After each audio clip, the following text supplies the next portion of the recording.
So, good morning everyone. So, I am going to report all about power tools safety. So, reciprocating machines movement. So, first, by definition, what is reciprocating machines movement? So, reciprocating machine movement means in power tools referring to the back and forth motions or up and down depending on the tool. So, unsa may mga example nga pwede na to himo nga kuan nga back and forth. So natay mga tools no kanang gabas, so or kanang mga powered nga mga saw. So back and forth no ana may ang gabas na pina back and forth man. So kung up and down po, they are power tools nga kanang so mga tools nga pwede na to kawipon. So pwede ang kanang ato mga martilyo, di ba? So, or hammer. So, sa part of common of tool. Typically, the blade saw or hammer, this motion is commonly in tools like saw, drills, hammers, which is used this movement to perform cutting, drilling, and driving tasks. So, transverse motion, no? So, kaning transverse motion, makita na siya sa kanang kanang equipment bitaw nga na ay movement nga mura siya o pambelt bitaw kadina. So, muna ipasabot niya sa transverse motion. So, guards in power tool safety. So, what is guards? Guard is a barrier that prevent entry of an individual's hand or other body parts into hazard area. So, pasabot ang guard is mag-prevent siya sa usa ka tawo or usa ka worker nga mahimo siyang safe when it comes to kanang maintenance or operating as equipment or tools para dili siya ma-expose ngadto sa hazard, ma-expose sa accidents or sa hazard nga mahimong cause sa imuhang equipment or tools. So, types of guards. So, ang first is a fixed barrier guard. So, this type of guard is attached to the fixed surface and enclosed to the hazard area. So, ang pasabot ana niya nga fixed guard is kani nga picture. So, kani siya nga picture. So, as you can see, naa siya barrier kani, naa siya equipment sa sulod or tools. So, it provides protection sa mga workers or for example nga naay operation, so gamito niya ang equipment. So they are people that is kanang mag-supervise kibali, matan-aw. So dili sila pwede mosulod. So nara sila diha sa gawas. So mag-operate ang usa ka equipment, so nara sila diha sa gawas. So kaning fixed barrier guard, it serves protection pod kay in case of naay mga lagpot, naay mga so naay barrier guard nga musagang sa ilaha. Then this second picture, kani siya nga picture is that kani mo iyahang barrier guard. So asa man to ni kasagaran kitan. So kung kuan mo, familiar mo ng tracer sa kanang pagmanghag kanang mag-ani, makabantay mo.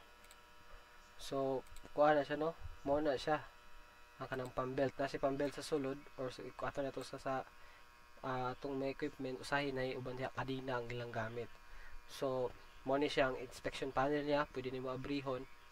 So kung magtuyok na siya, in case hug na ay mahimo nga mabugto ang kadina or ang pambelt niya, so na siya protection nga makababag nga para dili mo labtikan or dili mo maigo. So let's move to the types of guards. So, types of guards is movable guards with interlocking switches. So, this type prevents machine motion until the guards move into place. The interlocking method may be mechanical, electrical, pneumatic, or combination of these. To be effective, the interlocking guard must first is enclose the point operations before the machines can be operated. Second is keep the point of operation enclosed before the hazardous part of the machine motion ceases. So number 3, prevent operation of the machine if the interlock fails. So kaning movable guards with interlocking switches, these are the guards na kanabitong kabantay mo. Ang kaning interlocking switches mong is ginagamit siya nga para bitaw, for example sa kuan na ako nakitaan dili mo siya perfect. But then na ay mga kanang sa nakita nako sa Facebook nga kanang ginatawag nga washing machine. So dai washing machine nga pag once nga dili undang og tuyok ang imuhang washing machine samtang natuyok pa siya sa sulod, dili siya pwede maabre. So mo na siya mga interlocking switches bitaw nga naa sa ato mga equipment. So as soon as ang imuhang equipment is nag-operate, so interlocking switches is mo on siya. So dili siya pwede mahilabtan, like mura siya og barrier ba nga dili na to pwede makuha na nga to ang sa dito. So murag ana siya. So pag once nga to prevent operation of the machine if the interlocking fails. So it is also nga pag once nga nay kanang mo fail ang imuhang machine, so kibali na ay suddenly nga na mahitabo sa imuhang kuan. This is the function of interlocking. So pag once na imong tools na ay guba, so automatically ang interlocking niya is mo prevent na yun para ma-operate ang imuhang equipment or tools. So it provides also safety nga para dili ka ma-disgrasya. So gi-prevent sa interlocking nimo sa imuhang tools ang imuhang pwede mahitabo sa imuha. So adjustable guard. So an adjustable guard is in power tool safety refers to the safety feature that covers or shields the moving part of a tool, such as blade, saw, or other dangerous components to protect the user from accidental contact. So, kaning adjustable guard siya nga mag-cover sa imuhang kamot or unsa may imong gamit para dili ka makakontak og kanang kibali kanang example diri is blade. So kibali kung for example kung magabas ka na ay adjustable guard nga mag-guard sa imong kamot in order for you to be safe nga dili ma-expose ang imong kamot dito sa blade para kaiwas po og disgrasya or maputol ba imong kamot. So demo ni kani example sa adjustable guard mo ni gitawag nga band. So as you can see sa picture naka-label naman siya nga mo ni adjustable guard niya kani. So pwede nimo na siya i-adjust mo ni imong blade na diri sa sulod, na diri kaning natindog diri ani. So mo na siya imong blade. So kaning puti kaning murag transparent, mo ni transparent guard nga para makita po nimo ang blade nga nag-cut sa bukan kay syempre og dili siya transparent, kinahanglan pa ka mo li. So it is dangerous na. So that is why nga transparent siya para maklaro nimo ang agi nimo sa imong kung sa imong gi-cut kay gamit mong blade. So self-adjusting guard is one of guard, excuse me.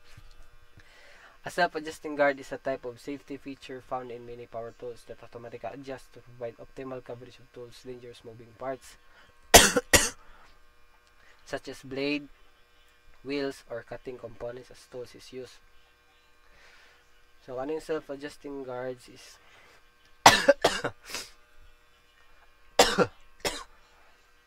mo ni siya ang imuhang mismo na ang kaning guard na imo buhat maging ingon og self-adjusting. So siya na imo buhat nga kanang mo guard sa imuhang kung sa imuhang kamot or sa imuhang kuan para dili ka ma-expose ngadto sa accident. So example mo ni pinaka-example ni self-adjusting guard. So how does it work? Ngano man nga gitawag siya self-adjusting guard. So as you can see kaning blade pag once nga imuha nang iduot ang imuhang kahoy padulong didto, so kaning guard pod mag-anang pod siya kaubos. So moubos siya hantod sa moabot ka diri. So it helps nga basi bulagpot ang blade nay mo salo sa iya ha. So dili ka makuan. So kani kaduha pod nga picture kaduha nga picture is also a self-adjusting guard gihapon. So makita na tri mura may siya cut off machine. So mo ni yang guard kani mo ni yang guard. So kung imo siyang itaas kani ipataas nimo mugawa siyang mutaas mo diyang iyang guard. So diha fix sa gid ang guard ya. So magtaas-taas na siya kung imo po siyang padulong dire so uk po siya. So dili ka maigo sa blade kay kana ra mo makita gamay ra kay nga part. So kung may malfunction sa imong equipment so dili ra ka malagputan. So pilit ra siya na siya mulak gyapon siya. So muna siya self-adjusting guard. So lastly, ito sa lockout, tagout, or Lotus system. So lockout, tagout system. So kulang man yun, napa mo ito yung Loto to. So ang nakabutan sa ako is lockout, tagout lang. So lockout, tagout, or Loto to, or lockout, tagout, tryout systems is a crucial safety procedure to use to ensure that dangerous machinery and equipment are properly shut off and cannot be accidentally turned on during maintenance or repair. This system helps prevent injuries to worker by controlling hazardous energy sources while servicing machinery or tools. So kaning lockout tagout no na discuss naman ni sa katong mga previous reporter nga kani siya. So it is also mentioned pod also sa amo ang seminar sa katong course nga lockout tagout. So for example nga naay imong lockout lockout imong gi-off ang boundary kay need siya maintenance dito kasi nasa pikas kuan ihang power source. So imong gi-off. So pag off nimo dito ka sa kuan gi-operate nimo, so kung wala ka nag-apply og lockout tagout so accidentally pwede to siya ma-on dito.